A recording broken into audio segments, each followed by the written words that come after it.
এক যুবক ছিল যে ভুল পথে অনেক দূর চলে গিয়েছিল। গুনাহে ডুবে থাকা তার জীবনে কোনো শান্তি ছিল না।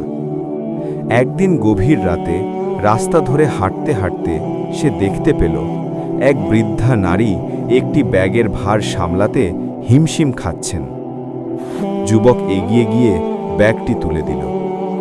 বৃদ্ধা তাকিয়ে বললেন, বাবা, আল্লাহ তোমার মন থেকে গুনাহ মুছে দিন। এই এক বাক্য যুবকের হৃদয়ে বজ্রপাতের মতো আঘাত হানল। তার চোখে পানি এসে গেল। সে প্রথমবার বুঝল এখনো তার জন্য আল্লাহর কাছে ফেরার দরজা খোলা আছে।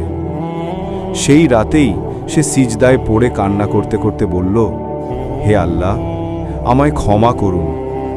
আল্লাহ তাআলা তো তওবাকারীকে ভালোবাসেন। সেই যুবক এরপর বদলে গেল।